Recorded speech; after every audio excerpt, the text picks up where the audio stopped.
So I think I found the perfect antidote for anyone out there looking for a safe haven away from microslop. They want an old PC or an existing PC for maybe their mum, their dad, anybody else. They want something that just works and is slightly familiar. I genuinely think Zorin OS 18, which I've been testing for the past few weeks on my PC behind me, I have ditched Cache OS in favor of this to just see how it gets on.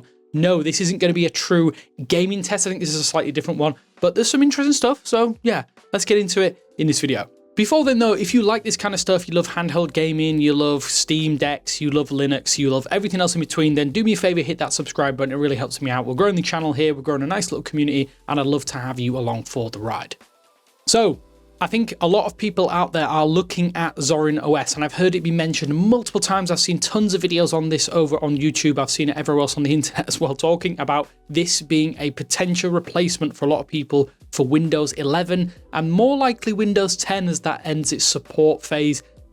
I genuinely think this could be the one. So the installation for Zorin OS, super simple. It's like anything else you do. Throw it on a USB, go through your BIOS settings, set up your boot priority. Super simple. I think within a few, I got a little bit bored of the process. So within a few hands of Balatro on my phone, I was ready to go, ready to rock and roll. I do think the setup process is very streamlined. I quite like that in that respect. You just get straight into things. There's not too much to configure before you get into Zorin OS. There's a little bit of a tutorial when you get in there. But yeah, super simple. I think for someone who is maybe not that well versed in computers, this could be the perfect option. It's one of the reasons why I really enjoyed using it so far for about a week or so. I'm not the kind of person who's going to do too much in terms of, I guess, corporate work on their gaming PC, because this is a gaming PC to me first and foremost. I have a work Mac that I use on a day-to-day basis if you haven't already seen the channel. For someone who is maybe switching away from Windows, this probably feels like the most familiar. You have a couple of options for layouts. I really like the fact that they've kept it simple here.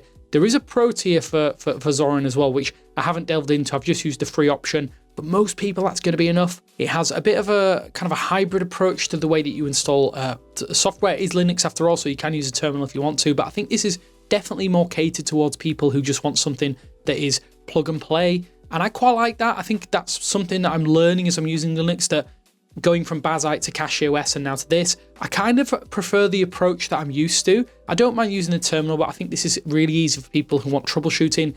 Everything seems to work. You don't necessarily have to go into the terminal to make changes all the time, update all those applications, or go via methods that would be completely alien to someone.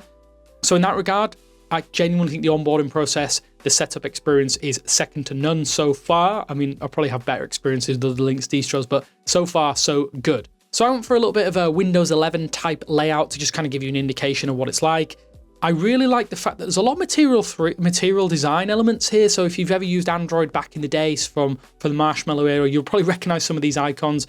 There is an option as well to plug in your accounts. So you can plug in your Google account if you want to. I think Brave is a default browser, which I've been using on Linux anyway, and I really enjoy it.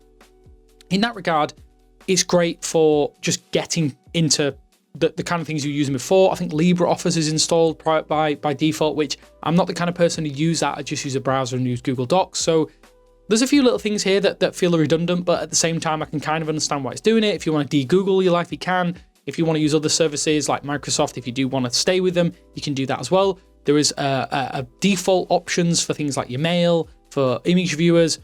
But so far, it feels really good. In a lot of ways, it actually reminds me of Android tablets. I don't know why, it just kind of feels like that, but there's little things here that I think really do make it feel like macOS as well. Some of the animations, you can enable these with the jiggle approach when you move windows around. You can also have that minimize option. Everything seems to work out the box, which I think is one of the best things here. So I haven't had any issues with things like Wi-Fi and Bluetooth, which I have had with Cache OS. It seems to work with that Intel AX200 onboard Wi-Fi and Bluetooth connection method. I've had loads of problems on Windows as well, so it's working here. It worked in Bazzite fine, it didn't work in Cache OS. So for me, that's been great. I've been able to connect my Bluetooth keyboard, not having to have it wired has been great. Microphone instantly recognized. The experience has been genuinely fantastic. It's been around for, I think, about 15, 16 years now. We're at the 18th version of this, so you think they would have everything working. I'm using an AMD GPU. In the next few weeks, I might be testing out some NVIDIA GPUs with Linux, but yeah, that's a little bit of a spoiler for things coming up. So stay tuned for that. But so far, so good in that respect. All of the things seem to be pretty much plug and play as it was. You don't have any issues. If you're the kind of person who's going to put this on a PC or a laptop or anything like that for your family, I'm thinking of potentially putting this on a parent's laptop. This could be the perfect option for them because everything seems to work as intended, and I'm not having to worry about troubleshoot things, secondary displays, instantly recognized. I just had to change the layouts, but yeah, so far so good on that respect as well. For anyone wondering about gaming, and you're going to ask this anyway, it's Linux after all. I do a lot of gaming on the channel. I haven't played many games. I've played Arc Raiders for a little while. I've installed a few others. Let's just go with Arc Raiders for now, because that's the only game that I've really delved into deeply. A bit of Balatro here and there as well, which will run on a calculator. It runs really well out the box. So everything was configured to the maximum settings that was possible with the GPU that I have.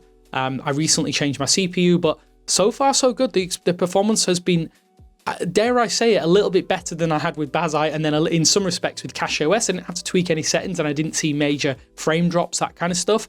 Maybe that's to do with the fact that there may have been a slightly newer GPU driver, and there has been application updates since I tested it in between. But so far so good. I think you could genuinely use this as a gaming option if you wanted to. I know there are better options out there, but the kind of person who's going to install this on, say, an old gaming laptop instead of Windows, you're probably going to have a really good time here. But I'm only talking from an AMD GPU perspective. So your mileage may vary with NVIDIA GPUs, but for me, it's as good as I expected. There's been no major shocks, no major performance degradation, anything like that. It runs just like it has on Bazzite, and in some respects, slightly less than CacheOS, which is obviously an optimized version of Arch for gaming. But yeah, really good experience.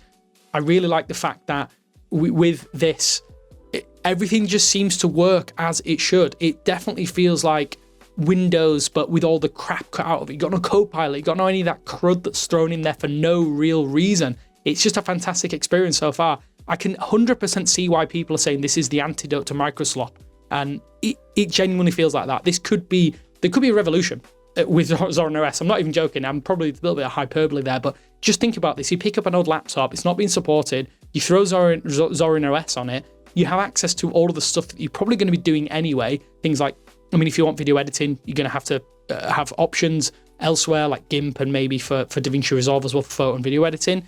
But there's the software package installer here is really useful. It seems a little bit slow. I will say I had some issues with that.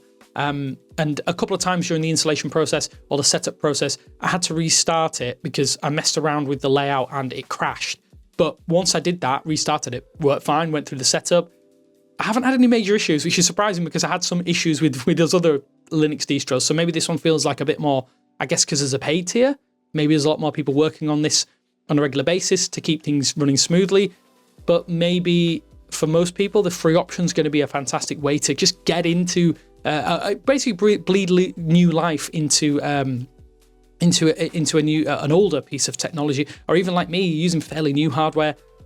Runs like a dream. I genuinely cannot recommend this highly enough. I'm going to go install this on my parents' one of their laptops, and hopefully they'll see how they get on. Maybe I'll make a video into it, but I don't think they'll be too happy for me to do that. But let me know how you're getting on. Have you tried Zorin OS? I think this version 18 is fantastic. I can definitely see why a lot of people are talking it up, and I'm a hype believer in this one now. So yeah, check it out. I'll leave some links down in the description below. Cheers for watching, and I'll speak to you later.